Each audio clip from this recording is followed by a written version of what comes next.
할렐루야, 성도 여러분 모두 반갑습니다. 8월 23일 수요 예배 하나님께 올려드립니다.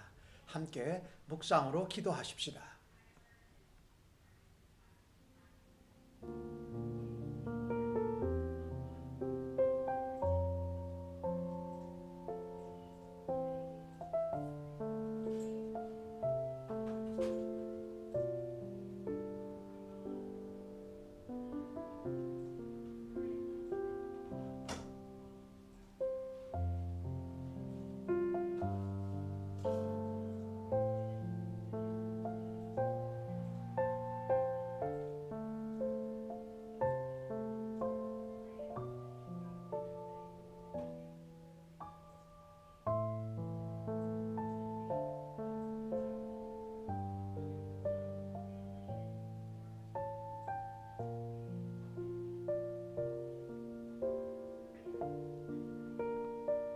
우리의 능력이 되시는 하나님을 향하여 기쁘게 노래하며 야곱의 하나님을 향하여 즐거이 소리칠지어다.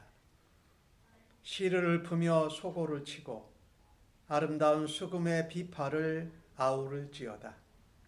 초하루와 보름과 우리의 명절에 나팔을 불지어다.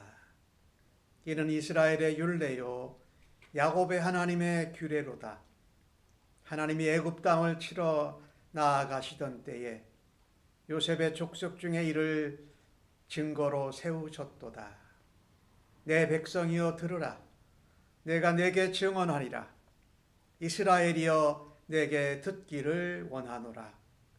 너희 중에 다른 신을 두지 말며 이방 신에게 절하지 말지어다. 나는 너를 애굽 땅에서 인도하여 낸 여호와 내 하나님이니 내 입을 크게 열라. 내가 채우리나 하였으나 내 백성이 내 소리를 듣지 아니하며 이스라엘이 나를 원하지 아니하였도다. 아멘. 우리의 능력이 되시며 우리의 산성이 되시는 하나님 아버지 감사합니다. 오늘도 하나님 앞에 예배할 수 있는 귀한 수요 3일 저녁을 허락하시고 우리를 아버지 앞에 불러 모아주시니 감사합니다. 입술을 열어 주께 고백하고 또한 시를 지으며 하나님을 찬양하며 여호와를 기뻐하는 노래를 들을 때에 우리 아버지께서 기뻐 받으시고 영광 가운데 임하시는 줄로 믿습니다. 우리가 하나님을 찬양할 때에 우리의 마음이 기쁜 것을 우리의 몸으로도 표현하며 하나님 앞에 춤을 추며 기쁨으로 찬양하며 주께 나아갈 때에 오늘도 하나님 예수의 이름으로 저희를 받으시고 우리에게 말씀하시고 우리를 새롭게 하실 것을 기대하고 믿습니다. 애굽 땅에서 이스라엘 백성을 건져내실 때 하나님이 하신 말씀이 있습니다. 입을 크게 벌리고 열라. 내가 너희에게 부어주리라라고 하셨는데 우리가 듣지 못하고 하나님의 말씀을 받지 않으려고 마음을 닫고 하나님께 등을 돌렸던 모습을 우리가 기억합니다. 오늘도 하나님 앞에 예배할 때에 우리가 입을 크게 벌리고 귀를 쫑긋 세우며 하나님의 말씀을 듣고 하나님이 부어주시는 은혜를 온 마음으로 받을 수 있기를 간절히 원하며 기도합니다. 오늘도 우리가 올려드리는 모든 찬송과 믿음의 고백과 감사와 영광을 하나님께 올려드리며 존귀하신 예수님의 이름으로 기도하옵나이다. 아멘. 이 시간은 경배와 찬양으로 하나님께 영광 올려드리십시다.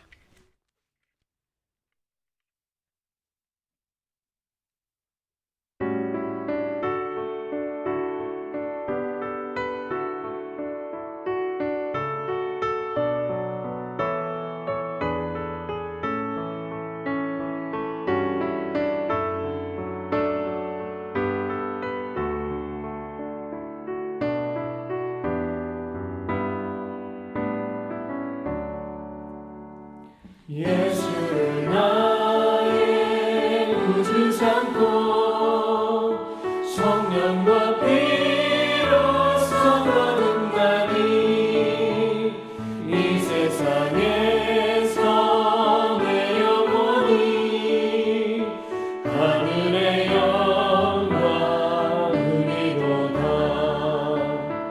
이것이 나의 간증이요 이것이 나의 찬송일세. 나 사는 동안 끊임없이 구주를 찬송하리로다. 온전히 주께 맡기네요. 사랑의 음성을 듣는 중에 천사들 왕래하는 것과 하늘의 영광 보리로다. 이것이 나의 간증이요 이것이 나의 찬송일세. 나 사는 동안 끊임없이 구주를 찬송하리로다.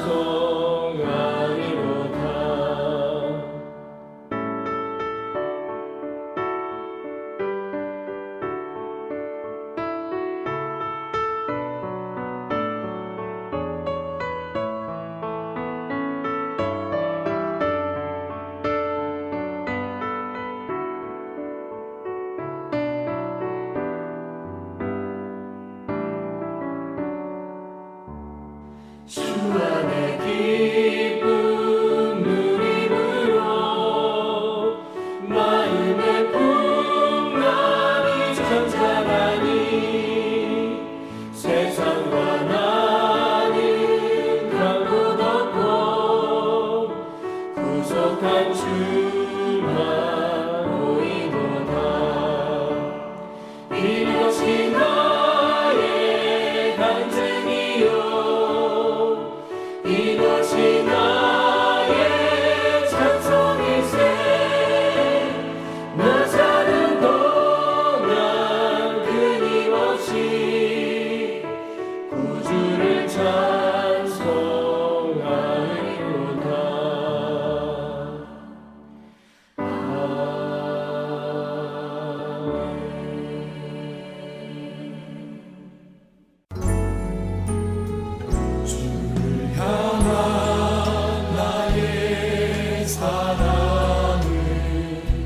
주께 고백하게 하소서.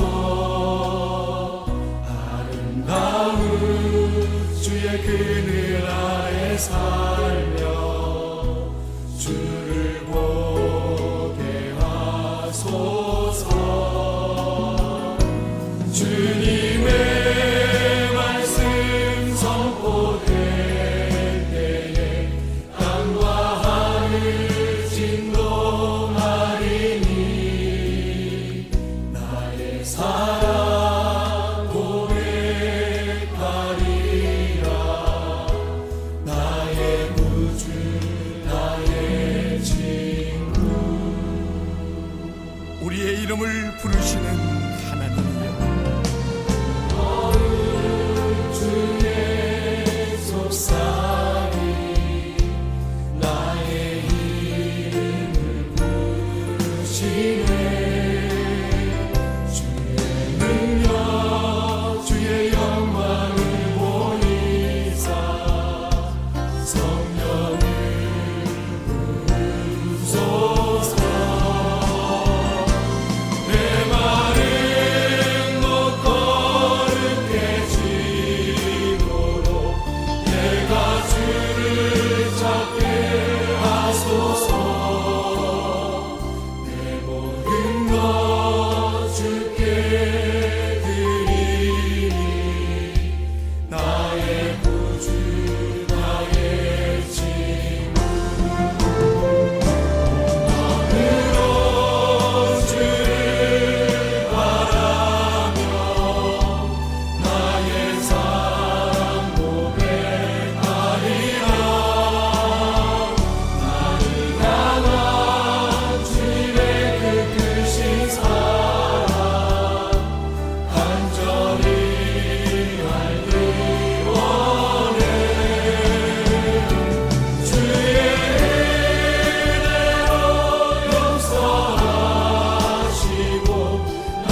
오늘 이 저녁에 저희들에게 주시는 하나님의 말씀은 사도행전 24장 10절로 23절의 말씀입니다.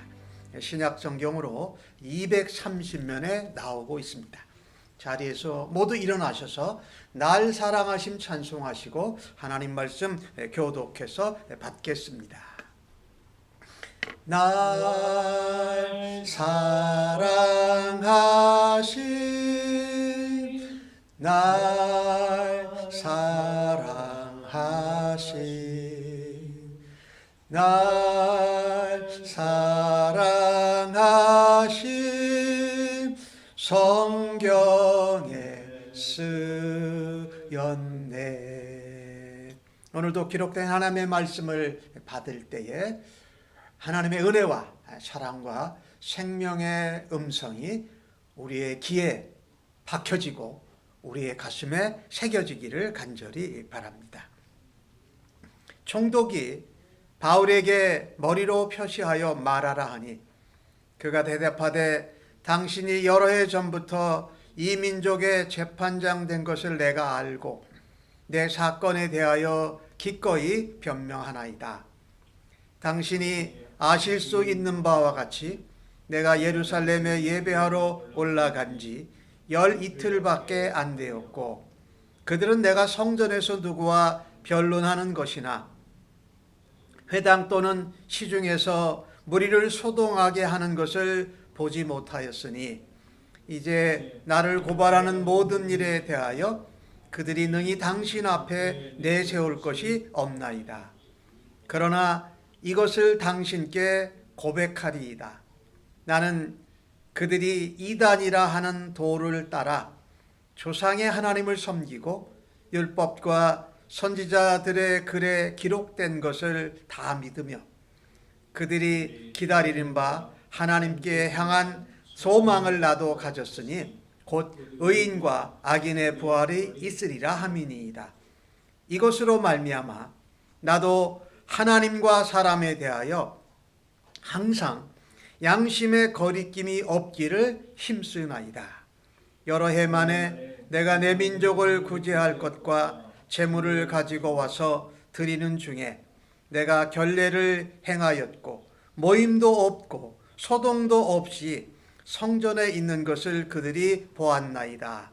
그러나 아시아로부터 온 어떤 유대인들이 있었으니 그들이 만일 나를 반대할 사건이 있으면 마땅히 당신 앞에 와서 고발하였을 것이요 그렇지 않으면 이 사람들이 내가 공회 앞에 섰을 때에 무슨 옳지 않은 것을 보았는가 말하라 하소서.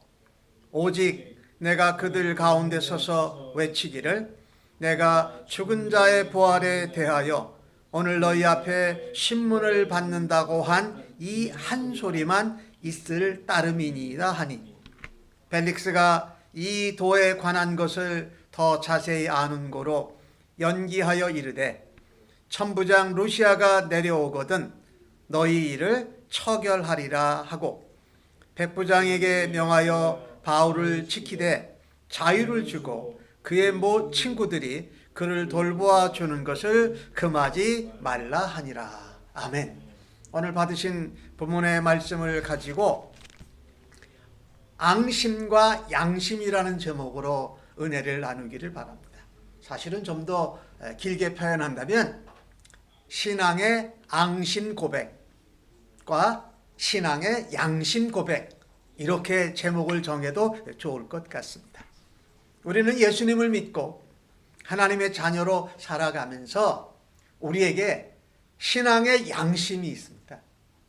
그래서 우리가 가정이나 일터에서 세상 가운데 살아갈 때에 내가 하나님의 자녀로 예수를 믿는 사람으로 나의 신앙 양심의 고백을 따라서 살아가려고 힘쓰고 애를 씁니다. 그런가 하면 또 어떤 사람들은 내가 신앙을 가지고 신앙 양심이 있는데 신앙 양심의 고백과 상관없이 내게 득이 되느냐 해가 되느냐 내가 저 사람과 사이가 좋냐 나쁘냐라는 것을 가지고 앙심을 품고 그 앙심을 이루기 위해서 열심히 애쓰며 살아가는 사람들을 볼 수가 있습니다. 오늘 본문에서 우리는 그것을 보고 있습니다. 오늘 본문에 나오는 바울, 벨리스 총독 앞에 가서 가이사랴에서 이제 자기의 변호를 하고 있는 장면이 오늘 10절부터 나옵니다. 오늘 16절에 바울은 그런 고백을 합니다. 나도 하나님과 사람에 대해서, 하나님과 사람 앞에서 항상 양심의 거리낌이 없이를 힘쓴다. 다르게 표현한다면 하나님 믿는 사람으로, 또 사람들 앞에서 하나님 믿는 예수 그리스도인으로서의 모습으로 양심의 거리낌이 없이 살려고 바둥바둥거리며 열심히 애를 쓴다라는 표현이죠. 그런데 오늘 주신 말씀 본문에는 신앙 양심의 고백에 상관없이, 신앙 고백이 아닌 앙심을 따라서 살아가기에 양심에 거리끼면서 살려고 애쓰는 사람들도 있다라는 것입니다. 오늘 18절에 나오는 사람들인데 아시아로부터 온 어떤 유대인들이 바로 그런 사람입니다. 24장 1절에 보면은 대제사장 아나니아와 장로들도 그런 사람이고, 그와 함께 온 로마 말을 하는, 헬라 말을 하는 이 더둘로라는 변호사도 그와 같은 부류의 사람입니다. 오늘 주신 말씀의 배경을 보면 바울이 공회 앞에서 증언을 했습니다. 그 증언한 내용은 죽은 자의 소망, 즉 부활로 말미암아 신문을 당했다라는 것입니다. 공회원들 중에 바리새인들과 사두개인들이 있는 것을 알고 바울이, 바리새인들은 천사도 믿고 영도 믿고 부활도 믿지만 사두개인들, 주로 많은 제사장들에 있는 사람들은 영도 천사도 부활도 믿지 않고 그냥 현실만 있다고 믿는 자들이었는데, 거기에서 바울이 죽은 자의 소망, 부활에 대한 이야기를 해가지고 큰 분쟁이 더 일어나지요. 바울의 그 공회 앞에서의 그 신문이 제대로 이루어지지 않은 것이지요. 천부장 루시아가 바울이 그 큰 분쟁 가운데 죽임을 당할까봐 바울을 빼가지고 군용으로 데리고 들어갑니다. 그때 바울이 들어가서 들은 말씀이 있어요. 우리 주님이 말씀하시되 담대하라. 내가 예루살렘에서 나의 일을 증언한 것 같이, 예루살렘에서도 부활에 대해서 증언한 것 같이 로마에 가서도, 가이사 앞에 가서도 그 부활의 복음을 증언해야 할 거라고 말합니다. 크게는 복음이지만은 조금 작은 부분으로 본다면은 부활의 소망, 부활의 신앙을 증거하라고 우리 주님이 말씀하신 거예요. 예루살렘에 40여 명의 사람이 바울을 죽이기 전에는 먹지도 마시지도 않겠다고 이 맹세한 사람들이 있었어요. 그 사람들은 어떤 사람들이냐면 아시아에서 온 사람들이 주류가 돼서 예루살렘에서 또 그런 사람들이 합류가 돼서 40명씩이나 된 거예요. 그래서 바울을 죽이기로 매복해서 계획을 세웁니다. 근데 그것을 바울의 조카가 듣고 그 바울에게 그것을 알려줘요. 바울이 백부장에게 알려주고 백부장이 천부장에게 그것을 알려주게 됩니다. 이 일을 듣고 나자 천부장은 백부장 2명을 시켜서 기병 70명, 보병 200명, 창을 든 창병 200명에서 470명의 보호를 해가지고 바울을 총독에 있는 가이사랴로 보냅니다. 그리고 거기에다가 이 천부장 루시아가 아무리 이 바울을 봐도 죽일 만한 죄가 없다, 무지하다라는 편지글까지 써서 가이사랴에 있는 벨리스 총독에게 보냅니다. 총독 벨리스는 공회, 사내들인 공회 측의 고소, 그들의 주장을 듣고 이번 10절부터는 바울에게 너에 대해서 네가 스스로를 변호하고 너에 대해서 할 말을 하라라고 기회를 줍니다. 그런데 바울이 24장 5절과 6절에 바울에 대한 제목이 어떤 거였냐면, 이 바울은 전염병 같은 자입니다. 천하에 돌아다니면서 흩어진 유대인들을 소욕해 하는 자입니다. 나사렛 이단, 예수죠. 나사렛 이단의 우두머리입니다. 그리고 성전을 더럽게 해서 우리가 바울을 잡았습니다라는 것이 바울의 고발당한 제목이에요. 그런데 사실 이들이 바울을 죽이려고 한 것은 다른 이유가 없었어요. 유대교 회당에서 바울이 강론을 하면 결국은 유대교를 믿게 해야 되는데, 유대교와 같은 줄 알았는데 예수가 메시아요 그리스도요 하나님의 아들이라는 것입니다. 그 예수께서 십자가에 죽으시고 부활하셔서 다시 재림하셔서 심판주로 오신다라는 내용을, 복음을 전한 거예요. 그러니까 사람들이, 유대교인들, 흩어진 사람들이 유대교를 더 믿는 것이 아니라 예수를 믿고 그리스도인 기독교인이 되는 것이 문제였기 때문에 바울을 죽이려고 했던 거예요. 즉 말하자면 유대교에 하나도 득이 되지 않고 해가 된다. 그러니 그들의 신앙 양심, 그들이 믿는 유대교, 성경을, 구약을 믿는 그 고백을 따라서 바울을 대한 것이 아니라 그저 우리 유대교의 해가 된다. 유대교인들을 예수 믿는 기독교인으로 바꾼다 하면서 앙심을 품고서 죽이고자 한 것입니다. 그들이 아시아에서부터 왔어요. 그들이 아시아에서부터 시작해가지고 예루살렘까지 왔고, 예루살렘에서 또 가이사라까지 또 쫓아옵니다. 대단한 열심이지요. 그들이 구약성경을 믿으면서도 그들이 믿는 신앙 고백과는 상관없이 앙심을 품고 열심히 사람을 죽이는 일을 감당하는 이 모습입니다. 그런데 그 일을 아주 앞장서서 고발하고 상해드린 공회에서 바울을 죽이려고 하는 사람이 누구였습니까? 그 당시 종교 지도자들이었던 제사장과 대제사장, 공회원들, 장로들이었어요. 그들은 또 왜 바울을 그렇게 죽이려고 했을까요? 성전을 더럽힌 걸로. 그들은 그들이 가지고 있는 기득권을 모두 다 잃어버릴 수 있도록 바울이 복음을 전하니까 그 이해가 딱 맞아 떨어진 거죠. 유대교에 하나도 득이 안 되고, 지금 사내들인 공회원들에게도 하나 기득권이나 그들의 권세와 명예와 모든 권한을 유지할 수 없도록 하니까 바울을 또 죽이고 싶었던 것이죠. 이렇듯 자신들이 믿는 신앙 고백과 상관없이 앙심을 따라서 열심히 이렇게 아시아에서 예루살렘까지, 또 예루살렘에서 가이사라까지 쫓아가면서 바울을 죽이려고 열심히 하는 이런 사람들이 있다라는 것이에요. 참 자기가 믿고 신앙 고백하는 것을 거리껴가면서 열심히 사는 것은 얼마나 힘이 들까요?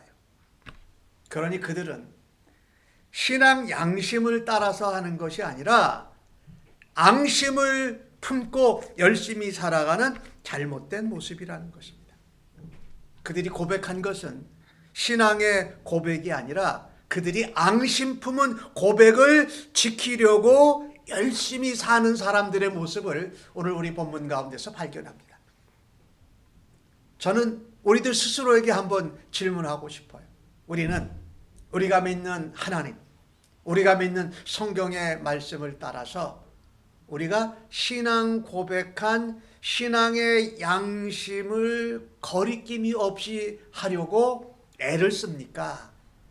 아니면 내가 미워하는 사람, 내가 원하지 않는 것에 대해서는 나의 신앙 양심의 고백과 상관없이 내가 앙심을 품은 앙심의 고백을 따라서 잘못 살아가고 있는 때는 없는가? 한번 돌아다 볼 수 있기를 원합니다.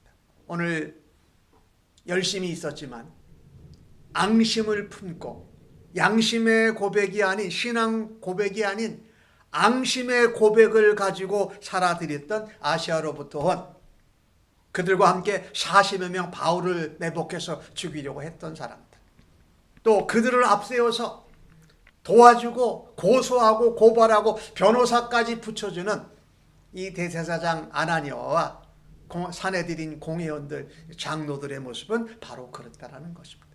그 반면에 오늘 본문에 바울은 그들과 전혀 다른 편에서 대조를 보여주고 있습니다. 아까 읽었습니다마는 16절에 그렇게 말씀하지요. 항상 양심의 거리낌이 없기를 힘쓰나이다. 누가? 바울이. 바울은 어떤 사람이냐? 신앙 양심의 고백에 거리낌이 없이 살기를 애쓰는 사람입니다. 참으로 소중하지요. 바울은 이 예수님을 믿고 나서 소아시아 또 마게도니아 또 아가야까지 가서 거기 있는 교회들을 통해서 예루살렘에 있는 이 교회를 돕기 위해서 구제 헌금을 모아가지고 옵니다. 그들의 대표들과 함께. 그리고 예루살렘에 와서 또 정결케 하는 예식을 해요.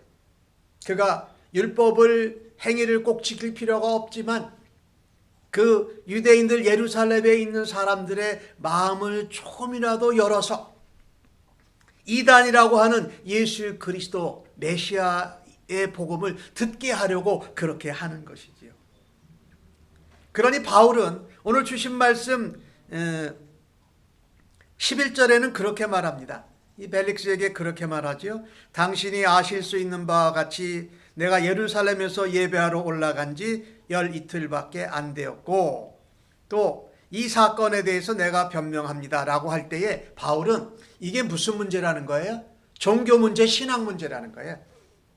뭐 내가 그 사람들이 나를 고발하고 내가 성전을 더럽히고 내가 사람들을 소동케 했던 그런 죄가 아니라 이게 종교적인 문제입니다 라고 벨릭스한테 얘기하는 거예요. 로마의 법을 어겼다든지 가이사를 대적했다든지 예수를 메시아 왕이라고 전했다고 또 다른 가이사의 다른 왕을 전한 것이 아니라고 바울은 말하고 있는 것이지요. 실제로 바울이 예루살렘에 예배를 온 지 열 이틀밖에 안 돼서 12일이에요. 12일 동안에 이 대제사장들과 아시아에서 온 그 소동 바울을 죽이고자 하는 유대인들 거기와 합류한 40명의 사람들의 얘기는 이 12일 동안에 바울이 사람들도 만나고 소동도 소란도 일으키고 또 성전을 더럽히는 일까지 했다라는 거예요. 그런데 오늘 12일의 일정을 가만히 한번 성경을 통해서 찾아보니까 이런 내용입니다. 첫 번째 날은 예루살렘에 도착했습니다. 두 번째 날에는 바울이 야고보와 장로들을 만납니다. 세 번째 날부터 3일부터 9일까지는 성전에 올라가서 정결케 하는 예식을 7일 동안 받습니다. 그러니까 9일까지는 성전에 있었어요. 그 안에서 정결하는 예식을 했어요. 4명의 서원자들과. 그 다음에 10일째 되는 데는 예루살렘에서 공회에서 증언을 합니다. 11일째 되는 날은 바울을 매복해서 죽이려는 것을 알기 위해서 유대인의 음모 때문에 그것을 알게 되고 그 다음에 12일째 되는 날은 천부장이 루시아가 바울을 가이사라로 보내게 된다는 거예요. 그러니까 12일 동안의 그 일정을 보면 사람들을 만나서 소동할 것도 없고 사람들과 변론한 것도 없었다라는 거예요. 회당에서나 시중, 시내에서든지 성전에서는 정결케 하는 예식. 바울이 이 사람이나 하나님 앞에서 항상 양심에 신앙 고백에 거리낌 없이 사는 모습을 우리는 바울에게서 발견할 수 있습니다. 12일간의 일정을 사실 그대로 서술을 했어요. 이게 참 놀라운 것인데 우리 그리스도인들은 이런 사실을 그대로 서술함으로 그 말을 듣는 사람들에게 신뢰를 얻을 수 있어야 하는 줄로 믿습니다. 사실 있는 대로 그대로 얘기해야 된다. 그들은 12일간의 일정을 그냥 두리뭉술해서 사람들을 만나고 소동케 하고 성전을 더럽혔다고 했지만 바울의 12일간의 일정을 보면 정확하게 사실대로 들었을 때 벨릭스도 그것을 인정합니다. 그러니 벨릭스에게 신뢰를 얻고 바울이 이제 중요한 얘기를 하죠. 바울의 신앙 고백을 따라서 신앙 양심을 따라서 자기가 믿고 있는 것을 진실되게 고백하는 기회를 얻게 되는 것을 보게 됩니다. 오늘 벨릭스하고 만났을 때에 더들도라는 변호사는 사실 그 벨릭스 총독에게 이야기하면서 아첨하면서 아부하면서 지나칠 정도로 과장해서 표현을 해요. 근데 오늘 바울이 10절과 11절의 한 이야기를 보면 아주 간단합니다. 당신이 로마 총독으로 우리의 재판장이 된 것을 알고 내가 고발당한 사건에 대해서 내가 변호합니다. 그리고 내가 예루살렘에 예배하러 온 지 12틀밖에 안 됐는데 그 일정이 이렇습니다라고 바울이 분명히 얘기했을 것이라는 거예요.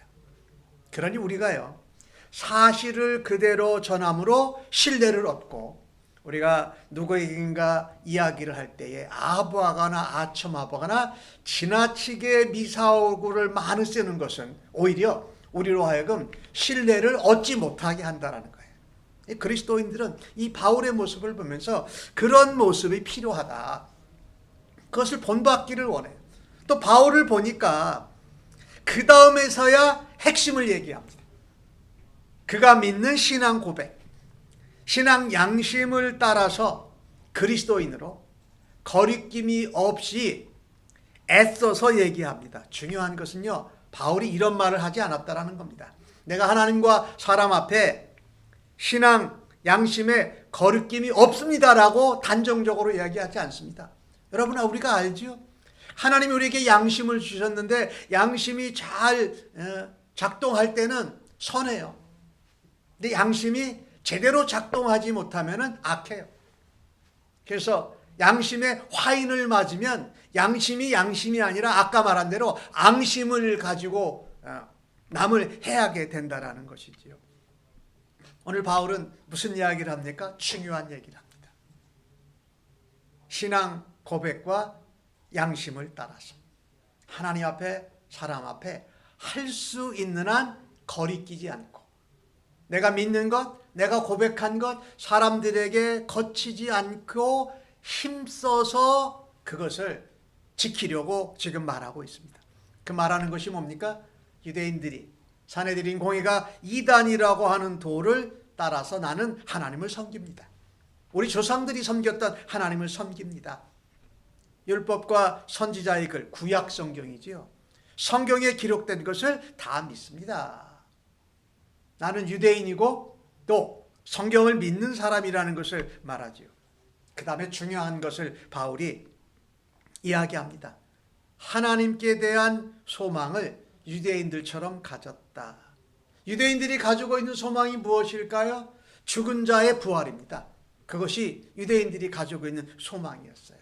그러니 산헤드린 공회원으로 볼 때나 유대교로나 볼 때나 죽은 자의 소망, 부활을 믿는 것을, 부활을 증거하는 것은 유대 종교로나 또 산헤드린 법으로거나 로마의 법으로도 전혀 저촉이 되지 않는 일을 바울이 했다라는 것입니다. 그래서 바울은 담대하게 죽은 자의 부활, 오늘 본문에서는 15절에 그렇게 말씀을 하죠. 유대인들이 기다리는 것 같이 나도 유대인의 한 사람으로, 하나님을 믿는 사람으로 하나님께 대한 소망을 나도 가졌다. 그것이 무엇이다? 의인과 악인의 부활이 있으리라라고 하는 것을 믿는다라는 것입니다. 바울이 오늘 이 재판 고소를 당한 것에 변호를 하면서 자신을 변호하는 것 같았지만 무엇을 변호합니까? 의인과 악인의 부활, 하나님께서 약속의 말씀에 주신 것을 내가 전한 것 때문에 내가 오늘 고소와 고발을 당했다라는 것입니다. 여러분, 성경에 의인과 악인의 부활을 동시에 이야기한 것은 사도행전 24장 15절밖에 없습니다. 딱 한 번 나와요, 성경에. 악인과 의인의 부활. 고린도전서 15장에 보면 바울이 부활에 관한 것을 많이 이야기하죠. 근데 거기는 무슨 부활을 많이 얘기합니까? 의인의 부활을 중점적으로 많이 얘기해요. 예수 믿는 사람들의 부활. 그런데 예수 믿지 않는 사람도 주님이 재림하실 때에, 심판하러 오실 때에 예수 믿지 않는 자도 부활해서 어떻게 해요? 영벌에 처해요. 그러나 예수 믿는 자들은 부활해서 영원한 영생의 하나님 나라에 거한다라는 거죠. 이것을 오늘 본문 성경에서 바울이 강조하면서 전하는 것입니다. 우리가 이 신앙 양심, 신앙 고백대로 거리낌 없이 살아되기를 애쓰는 자가 되기를 원합니다. 그때에 십자가의 고난, 십자가의 죽으심도 중요하지만 죽고 끝난 것이 아니라 사망과 죄의 권세를 이기시고 부활하신 예수님의 부활의 복음, 그것은 어디와 연결되어 있느냐? 재림과 연결되어져 있다는 겁니다. 주님이 다시 오실 때에 의인도 다시 죽었다가 살아나서 영생, 하나님 나라에 영원히 거하고, 죽었던 죄인도 다시 부활해서 영벌 지옥에 영원히 거한다라는 이 부활의 소망을 바울이 이야기하고 있는 것입니다. 이것 때문에 내가 여기 고발을 당했고, 이것을 증거하기 위해서 오늘 내가 여기 나를 변호하면서 내가 부활의 복음, 부활의 신앙을 지금 바울이 강조하고 있는 것이지요. 우리가 신앙생활하면서 신앙 고백과 우리의 신앙 양심에 거리끼는 일을 하고 싶을 때 우리는 이것을 놓치지 말아야 됩니다. 우리가 신앙 양심과 신앙 고백과 우리가 믿는 것에 거리낌이 있게 열심히 뭘 하면 그것은 주님 다시 오실 때에 반드시 그것을 가리게 될 거다라는 것이에요.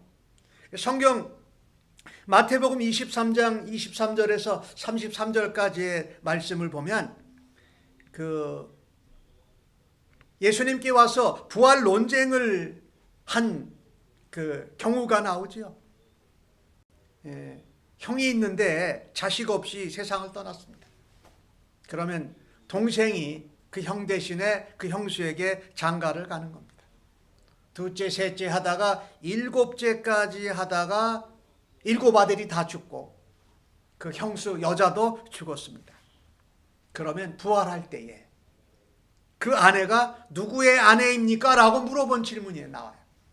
예수님께서 그때 뭐라고 얘기하시느냐? 너희가 성경도 모르고 하나님의 능력도 알지 못한다. 부활할 때는 장가도 가지 않고 시집도 가지 않는다라는 것이에요. 그리고 하늘에 있는 천사들과 같다라고 말씀하시는 거예요. 그러면서 예수님이 말씀하십니다.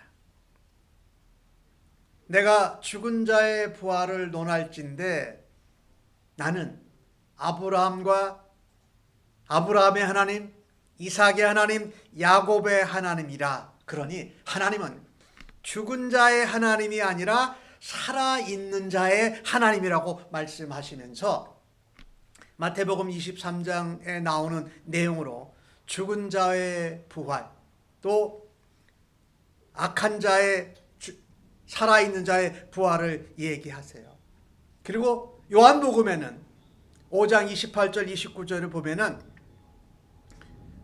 예수님이 이런 말씀을 하세요. 무덤 속에 있는 자가 다 그 아들 예수 그리스도의 음성을 들을 때가 온다. 언제입니까? 심판주로 마지막 날 주님 재림하실 때에 선한 일을 행한 자는 생명의 부활로, 악한 일을 행한 자는 심판의 부활로 나오리라 한 거예요. 그러니까 이 부활은 의인만 부활을 소망하는 것이 아니라 사실 믿지 않는 자도 부활할 수밖에 없다라는 것을 말하는 거예요. 이게 우리가 놓치지 말아야 돼. 그래서 우리가 양심이나 신앙 고백에 거리껴 가면서 무슨 악한 거, 아침 좋은 일을 하고 사람을 미워하고 앙심을 품고 죽이려고 하는 그런 마음과 행동이 있을 때 우리는 조심해야 된다는 거예요. 의인은 생명의 부활로, 죄인은 심판의 부활로 나오리라고 말씀한 거죠. 성경에 의인의 부활, 죄인의 악인의 부활을 동시적으로 말씀한 곳이 이거밖에 없어요. 그러니까 심판주로 오실 때에, 그러니 그 심판주로 오시는 게 무엇과 연결되어 있냐면 부활과 연결되어 있다. 그래서 바울은 오늘 15절에 16절에 그렇게 고백하지 않습니까? 내가 하나님과 사람에 대해서 항상 양심의 거리낌이 없이 살기를 힘씁니다. 애를 씁니다. 그렇게 살아도 부족할 때가 있다는 거예요. 그런 겸손한 말을 바울이 하고 있는 것을 보여요. 거리낌이 없다가 아니라 거리낌이 없이 살려고 힘쓰고 애를 씁니다. 자, 이 말을 들었을 때에 벨릭스가 이 바울의 변호를 듣고 바울의 신앙 고백을 진실되게 고백했을 때에 21절에 뭐라고 말합니까? 바울이 다시 한번 강조합니다. 내가 그들 가운데 서서 외치기를 내가 죽은 자의 부활에 대하여 오늘 너희 앞에 신문을 받는다고 한 이 한 소리만 있을 따름입니다. 바울이 유대인들에게, 산헤드린 공의원들에게 고소 고발을 당했을 때에 바울이 그 자리에서 하고 싶었던 소리는 바로 이 한 소리입니다. 죽은 자의 부활, 산 자의 부활이 있다. 그 부활을 소망하는 것 때문에 내가 이렇게 공격을 당하고 죽음을 당할 위기에도 있고 고발을 당한 것이다. 이렇게 말합니다. 이 한 소리만은 무엇일까요? 예수 그리스도께서 우리의 죄를 대신하여 십자가에 죽으시고 사망해서 부활하셨다. 그 부활하신 예수가 마지막 때에 다시 오셔서 선악간의 심판을 하신다. 그 한 소리가 뭐예요? 복음이라는 것이지요.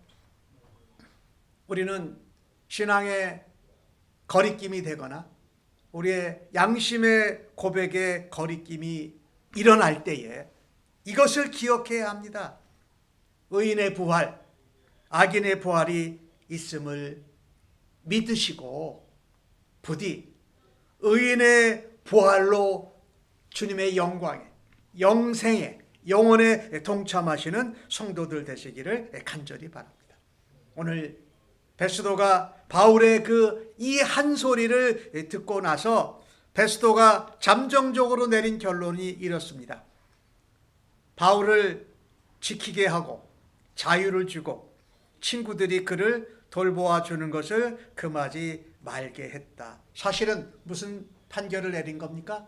천부장 루시아가 오면은 이것을 처결하겠다고 말했는데 실제로는 이미 벨릭스의 견해로는 무죄 판결이 난 것입니다.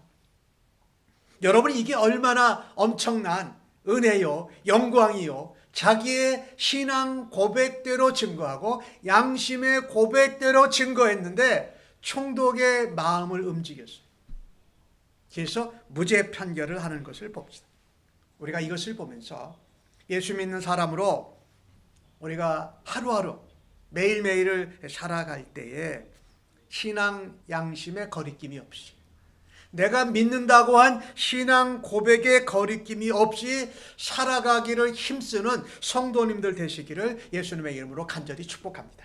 그러면 벨릭스를 통해서 일어났던 하나님의 놀라운 은혜, 하나님의 놀라운 축복을 경험하고 더욱더 굳건한 부활 신앙으로 살아가며 부활의 복음을 증거하는 성도님들로 쓰임 받으시기를 예수님의 이름으로 간절히 축복합니다. 아멘. 우리는 그 길을 달려가야 합니다. 주님이 그 길을 가셨고 그 길을 우리 보라고 가라고 말씀하십니다.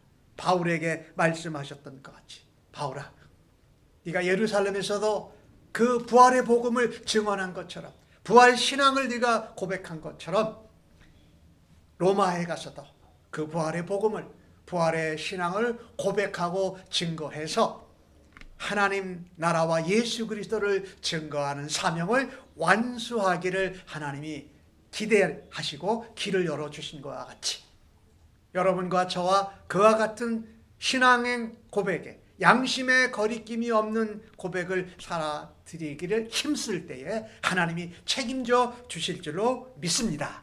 아멘. 오늘 주신 말씀 생각하면서 384장 찬송하시고 함께 중보기도 합니다.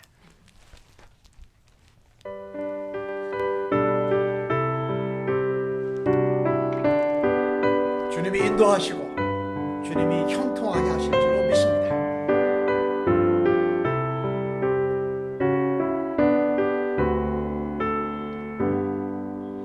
나의 갈 길 다가도록 예수 인도하시니 내 주 안에 있는 그늘 어찌 의심하리요. 믿음으로 사는 자는 하늘 위로 받겠네. 무슨 일을 만나든지 만사 형통하리라. 무슨 일을 만나든지 만사 형통하리라. 나의 갈 길 다가도록 예수 인도하시니 어려운 일 당할 때도 족한 은혜 주시네. 나는 심히 고단하고 영혼 매우 가라나. 나의 앞에 반석에서 샘물 나게 하시네. 나의 앞에 반석에서 샘물 나게 하시네.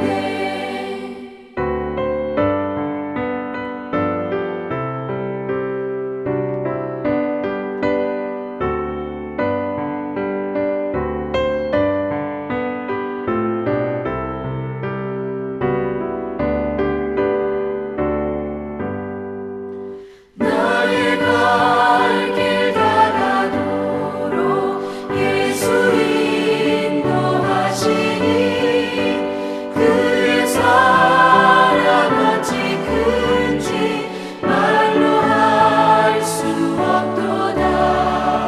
성령 감화 받은 영혼 하늘나라 갈 때에 영영 부를 나의 찬송 예수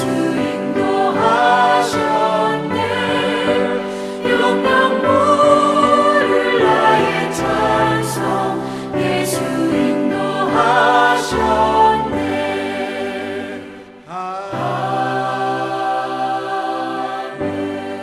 인도하셨네. 먼저 두 손 올려서 하나님을 찬양하고 하나님을 경배합니다. 예수님이 십자가의 길을 가시고 부활하고 다시 오실 것을 믿기에 바울도 죽은 자의 부활의 소망을 가지고 나의 갈 길을 달려간 것처럼 저희들도 우리의 신앙 고백과 양심의 거리낌이 없이 주님을 닮아가는 삶을 살아드리게 하여 주옵소서라고 이 시간 기도하시면 좋겠습니다. 하나님 아버지 감사합니다. 오늘도 이 주신 말씀을 기뻐하면서 하나님 앞에 사람 앞에 양심의 거리낌이 없이 우리가 믿는 신앙 고백에 부끄러움이 없이 최선을 다해서 살아드리기를 힘쓰는 인생들 되게 하여 주옵소서. 주님이 가신 그 길을 따라갈 때에 주님이 인도하시고 주님이 목마를 때 샘물을 먹여주시고 우리가 예상치 못한 놀라운 일과 엄청난 은혜와 기적으로 형통케 하심을 믿습니다. 감사합니다. 이런 부활 신앙과 부활의 복음을 증거함으로 오늘 성경에 축복하신 그 놀라운 역사를 저희들이 경험하게 하시니 감사합니다. 부활의 신앙, 부활의 복음을 증거할 때에 성도들의 삶 가운데 이와 같은 삶이 나타나게 하실 하나님께 모든 감사와 찬송과 존귀와 영광을 올려드리오니 기뻐 받아 주시옵소서. 두 번째 기도 제목입니다. 엄지손가락 가장 중요한 것, 하나님의 나라와 그 의를 먼저 구하라. 그것을 놓고 기도하십시다. 하나님의 나라, 하나님의 의가 되신 예수 그리스도를 구하고 하나님께서 허락하신 가정과 교회, 영적 가족인 교회와 지체들을 놓고 기도합니다. 사랑하는 자녀들과 교회의 형제 자매들을 놓고 기도하시고 특별히 그 가운데 아내와 남편, 배우자들, 또 부모와 자녀 간에 하나님 중요한 일들을 놓고 함께 이 시간 기도하면 좋겠습니다. 아버지 감사합니다. 주신 하나님의 나라, 주님이 다스리고 통치하시는 나라, 우리의 가정의 천국이 이루어지고 동시에 한 영혼 영혼마다 아버지 심령에 하나님 나라가 이루어지게 하여 주옵소서.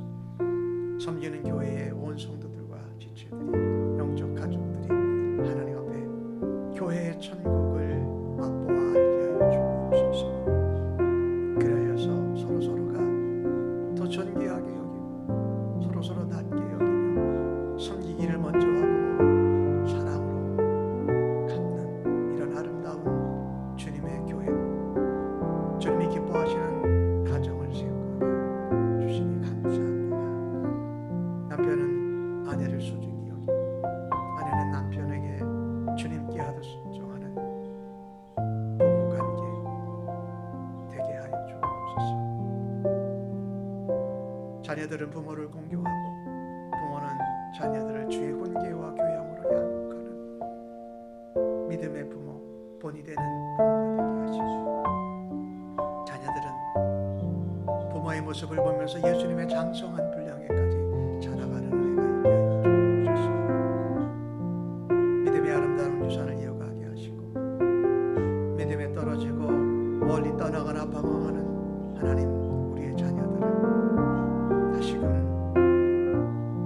돌려보내주시고 주님의 믿음으로 주의 사랑으로 부활의 능력으로 다시금 새롭게 하여 주시기를 간절히 기도합니다. 풀어주시옵소서, 고쳐주시옵소서, 치료하여 주시옵소서, 건져주시옵소서. 세 번째 기도 제목입니다. 검지손가락, 가서 복음을 전해야 되고 들어야 될 사람들, 인도 전도 대상자를 놓고 기도합니다. 올 한 해 한 사람이 한 영혼 한 가정 구원하려고 기도하고 있는 그 가정과 영혼을 놓고 기도하십시다. 그리고 이 일들을 선교지 현장에서 감당하고 계시는 선교사님들을 위해서 기도합니다. 오늘은 캄보디아에 있는 김용화 선교사님과 윤미경 선교사님, 그리고 여호수아 아카데미를 위해서 함께 기도해 주시면 좋겠습니다. 아버지 감사합니다.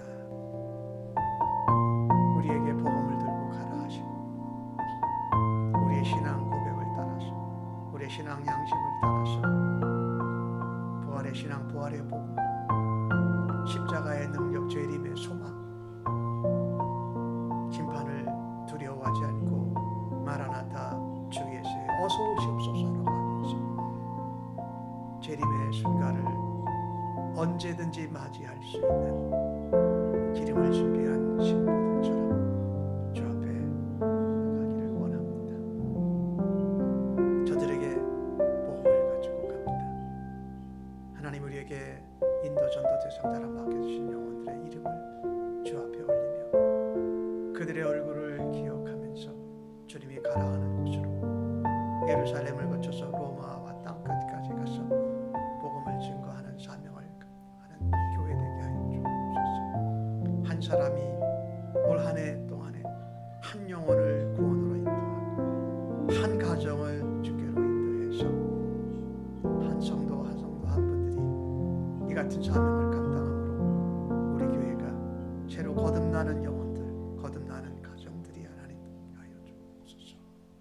아버지 캄보디아의 김용화 선교사님, 임미경 선교사님 그 선교 전쟁에서 일을 감당하십니다.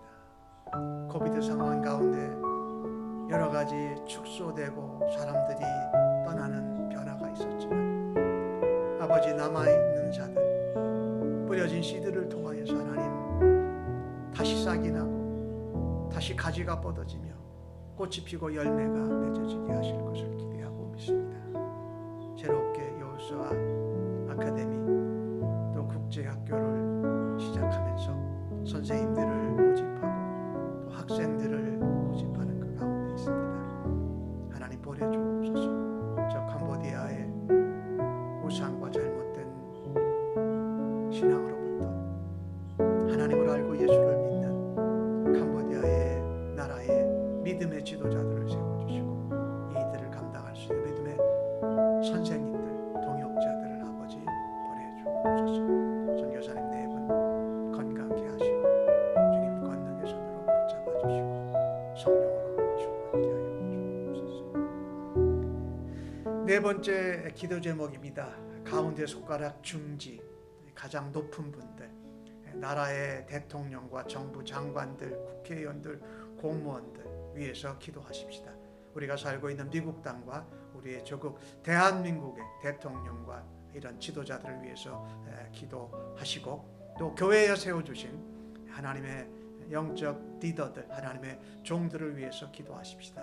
교역자들 또 세워주신 하나님의 사역 리더들을 하나님 지혜롭게 하시고 하나님 보시기에 정말 양심의 고백, 신앙 양심을 따라 하나님 앞에 거리낌 없이 살아드리는 지도자들로 하나님 사용하여 주옵소서라고 기도해 주시기 바랍니다. 아버지 감사합니다.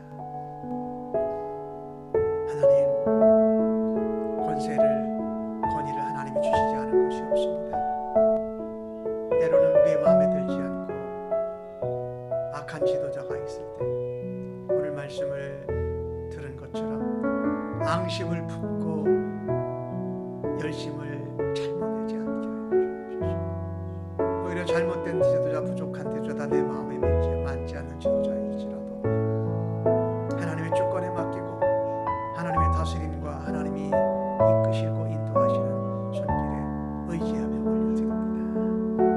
특별히 나라의 대통령, 우리가 살고 있는 이곳에 하여튼 또 국회의원들, 정부 장관들, 주지사들, 또 공무원들, 우리 대한민국의 윤석열 대통령과 국무총리와 정부 장관들, 야당 여당의 국회의원들, 또 공무원들, 나라의 지도자들이 하나님 앞에 오늘 주신 말씀처럼 하나님 앞에, 사람 앞에 항상 양심의 거리낌이 없이 힘쓰고 살아가기를 애쓰는 지도자들 되게 하여 주옵소서. 특별히 교회에 세워주시는 하나님 목사님들, 또 전도사님들, 하나님 사역 리더들 담당하는 사역 담당자들이 하나님 앞에, 사람 앞에 부끄러움 없이 신앙 양심을 따라 우리가 믿는 신앙 고백대로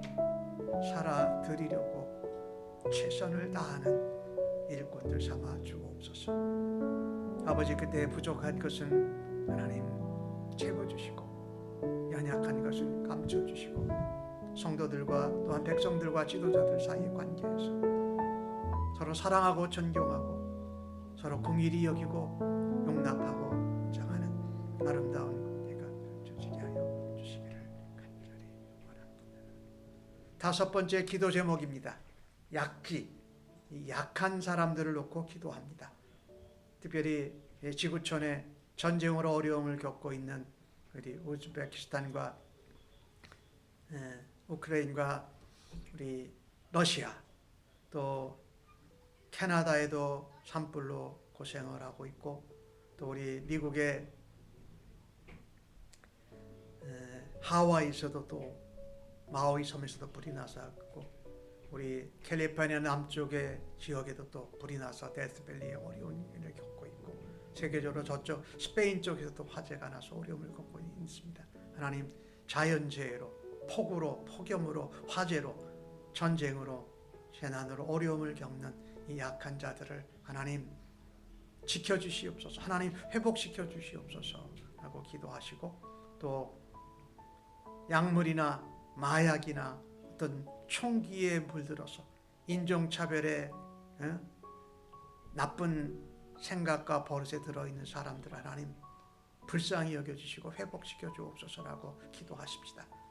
그리고 우리 교회의 성도님들 가운데 육체의 병이나 마음의 아픔이나 영혼의 어려움이 있는 사람들을 회복시켜 주옵소서.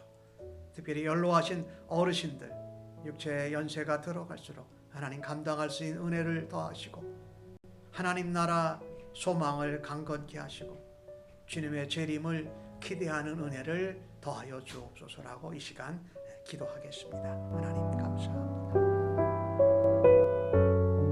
참 자연재해도 폭우, 태풍, 산불, 추위, 더위, 대가 나라와 나라가 싸우고 남의 나라 땅을 빼앗고 백성들이 죽어가고 자기 혼자만이 살려고 하는 여러 약한 지도자, 그래서 그들은 악합니다. 그들도 하나님 앞에 올려드립니다. 러시아의 푸틴, 중국의 시진핑, 북한의 김정은, 또 아랍권에서 그와 같은 일들을 벌이는 그들 지도자를 주님의 손에 올려드립니다. 악해서 주님 약하오니 주님 저들을 바꾸어 주시옵소서. 지도자들이 그렇게 약하기에 더욱더 백성들이 어려움을 겪고 굶주리고 또 추위에 떨고 더위에 떨고 남의 나라를 난민으로 피해가다가 죽음을 맞는 이런 순간들이 발생하고 있습니다. 자연을 제대로 관리하지 못한 저희들의 잘못을 주 앞에 얘기합니다. 그리고 우리가 하나님 앞에 그 잘못된 것을 주님께 받은 사랑으로 주님 우리에게 공급해 주신 것으로 전하고 또 저들을 돕고 저들에게 소망을 줄 수 있는 작은 씨앗이 되게 주님 사용하여 주옵소서. 병든 자들은 하나님 권능의 손으로 안수하시고 성령의 기름을 부으시고 주의 보혈로 깨끗게 하시고 회복되게 하시고 일어서게 하시고 주님 부르짖게 하여 주옵소서. 연로하신 어르신들, 육신의 연세가 깊어갈수록 연약해지지만 하나님 믿음과 주님의 재림과 주님을 만날 소망이 더욱더 견고함으로 강건케 하여 주시기를 간절히 원하며 기도합니다. 아버지 마음을 만져주옵소서. 아버지 저 귀를 열어주시옵소서. 하나님 눈을 활짝 보게 하여 주옵소서. 내가 약할 때에 내가 강하다 말씀하신 주님이 음성을 듣고 일어서게 하여 주옵소서.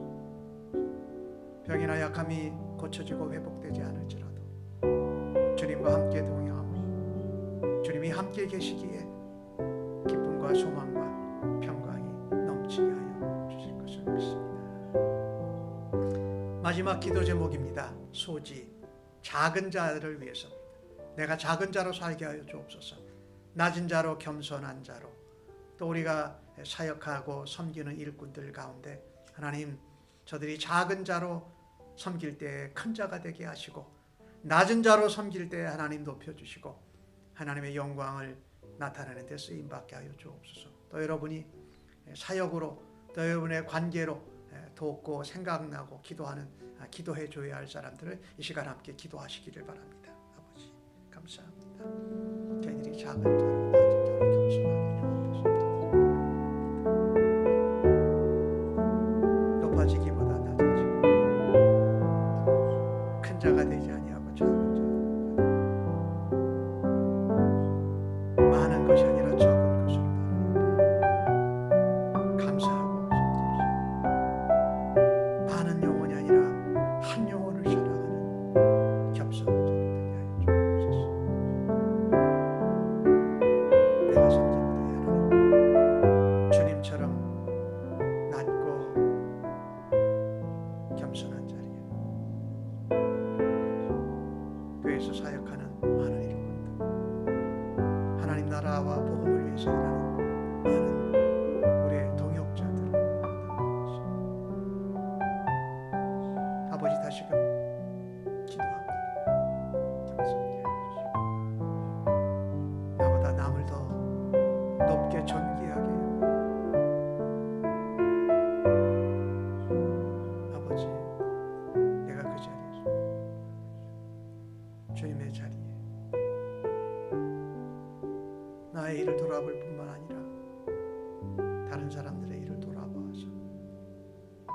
기쁘시게 하는 섬기는 자로, 작은 자로, 낮은 자로 하여서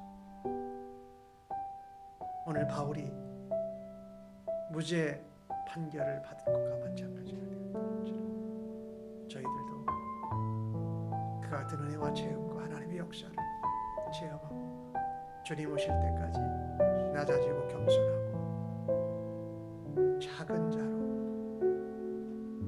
아버지를 높이고 우리 주님을 자랑하며 우리의 힘이 아닌 성령님의 도우심과 능력으로 감당하게 하여 주옵소서.